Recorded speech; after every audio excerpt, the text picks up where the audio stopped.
We start in Winnipeg, where Canada's premiers are in the middle of a multi-day meeting. While back in BC, the port strike drags on, hurting businesses across the country, and some premiers have had enough. I just want the federal government to put an end to this. All of us are unified in the goal that this get resolved as quickly as possible.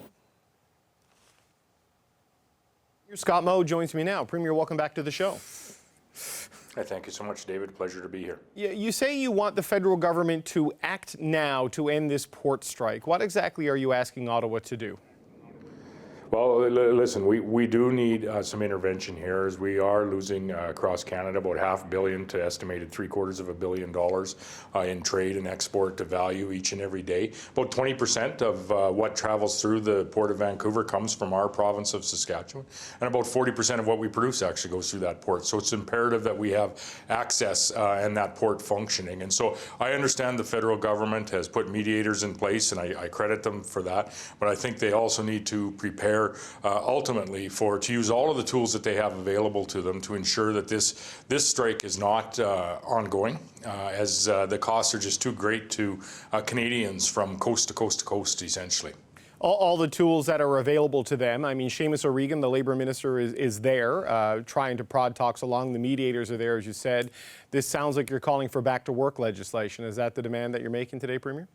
Well, I think that conversation has to be there. Ultimately, that is one of the tools that the federal government has, and they need to be prepared to use all the tools that they have to protect the Canadian economy, and most certainly the Port of Vancouver and all of the product that travels through that port is imperative to the Canadian economy. It's imperative to the Saskatchewan economy, and so credit to Minister for being there, credit to him for putting mediators in place, but we would encourage him to consider unfortunately, understanding that the best agreements do come through the bargaining process at the bargaining table, but we do need to utilize all of the tools available because the cost is just frankly too great.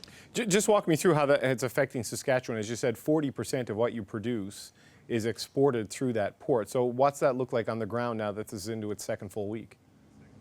Well, much of our agricultural products go through that port. Just this morning, we saw, one of our largest, if not our largest, potash producer, Nutrien, has curtailed their production due to the strike and the lack of access to loading facilities at the Port of Vancouver. And so, just as recent as this morning, there's one significant impact to the province of Saskatchewan, and potentially could result in temporary or long-term layoffs. So we most certainly understand the importance of the Port of Vancouver, a Canadian port, and most certainly would encourage the Minister and all of those involved to work towards, as swiftly as possible, a resolution and ultimately getting that port back into full operation.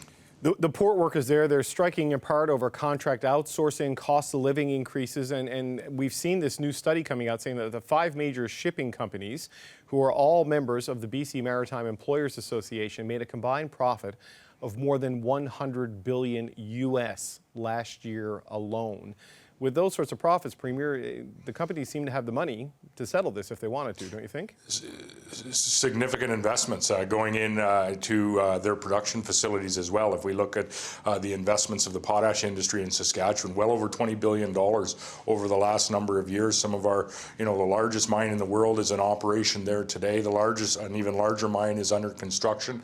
And some of those investments, quite frankly, are going into ensuring they're able to abide by and meet some of the federal regulatory policies that are coming into place as well. And so, yes, there's profits in the ag industry, there's profits in the fertilizer industry, but those profits are being reinvested in the production facilities that we have, so that we can continue to provide the world with some of the lowest carbon agri-food products, ingredients, and some of the lowest carbon potash, for example, that you can find on Earth. So I know the premiers have a lot on their plate, but are you talking about any discussion with your fellow premiers about working together to put pressure on the federal government to try to end this strike?